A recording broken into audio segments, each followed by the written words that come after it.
270 വർഷങ്ങൾക്ക് ശേഷം അപൂർവമായ മഹാകുംഭാഭിഷേകത്തിന് ആതിഥ്യമരുളാൻ ഒരുങ്ങി തിരുവനന്തപുരത്തെ പത്മനാഭസ്വാമി ക്ഷേത്രം.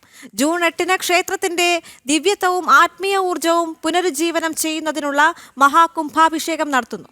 താഴികക്കുടങ്ങളുടെ സമർപ്പണം, വിശ്വക്സേന വിഗ്രഹത്തിന്റെ പുനഃപ്രതിഷ്ഠ, തിരുവമ്പാടി ശ്രീകൃഷ്ണസ്വാമി ക്ഷേത്രത്തിൽ അഷ്ടബന്ധ കലശം എന്നിവയാണ് 3 നൂറ്റാണ്ടുകൾക്ക് ശേഷം ഒരുമിച്ച് നടക്കുന്നത്.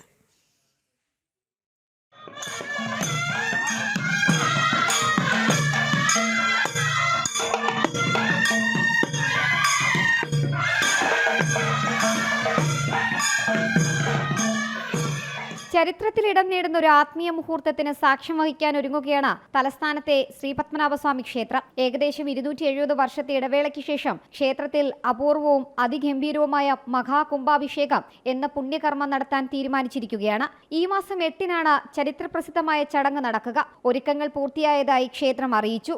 നമ്മുടെ പത്മനാഭസ്വാമി ക്ഷേത്രത്തിൽ കുംഭാഭിഷേകം നടക്കാൻ പോവാണ്. ഉദ്ദേശം 270 വർഷത്തിന് അപ്പുറമാണ് ഇപ്പോൾ നടക്കാൻ പോകുന്നത്. അപ്പോൾ അതിൻ്റെ ചടങ്ങുകളെ പറ്റിയാണ് ഇവിടെ അറിയിക്കാൻ പോകുന്നത്.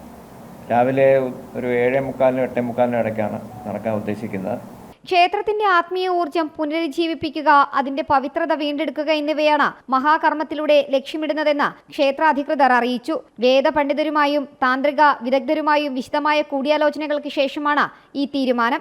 അപൂർവമായതും ആത്മീയമായി വലിയ പരിവർത്തനങ്ങൾക്ക് കാരണമാകുന്നതുമായ ഒരു ചടങ്ങായി ഇത് കണക്കാക്കപ്പെടുന്നുണ്ട്. ചടങ്ങുകൾക്കുള്ള എല്ലാ ഒരുക്കങ്ങളും പൂർത്തിയായി. വിശ്വസേനയുടെ പ്രതിഷ്ഠയുടെ കേടുപാടുകളും ഇതോടൊപ്പം കണ്ടിരുന്നു. അതും നമ്മൾ പുനഃപ്രതിഷ്ഠ നടത്തുകയാണ്. കേടുപാടുകൾ മാറ്റിയ പുതിയതായിട്ടുള്ള ഒരു പ്രതിഷ്ഠയാണ് നടത്തുന്നത്. അതോടൊപ്പം തന്നെ അഷ്ടബന്ധം, തിരുവമ്പാടി ശ്രീകൃഷ്ണ ക്ഷേത്രത്തിലെ അഷ്ടബന്ധവും ഇതോടൊപ്പം നടത്തുന്നു. നരസിംഹമൂർത്തിയുടെ വിഗ്രഹത്തിൻ്റെ ചെറിയ കേടുപാടുകളുണ്ടായിരുന്നു, അതും ഇതോടൊപ്പം തീർക്കുകയാണ്. ഇങ്ങനെ ക്ഷേത്രത്തിൽ ഇപ്പോൾ ഈ 3-4 ചടങ്ങുകളാണ് ജൂൺ 8-ാം തീയതി നടക്കുന്നത്. ജൂൺ 2-ാം തീയതി തുടങ്ങി അതിൻ്റെ പൂജകൾ തുടങ്ങി 8-ാം തീയതി ഇതിൻ്റെ സമാപ്തി രാവിലെ 7:40-നും 8:40-നും ഇടയ്ക്കാണ് ഇത് നടക്കുന്നത്.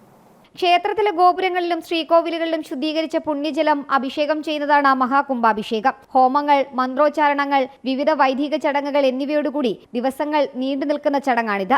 ഈ മാസം 2-ന് ആരംഭിച്ച ചടങ്ങ് 8-ന് മഹാകുംഭാഭിഷേകത്തോടെ പൂർത്തിയാകും. ജനം, തിരുവനന്തപുരം.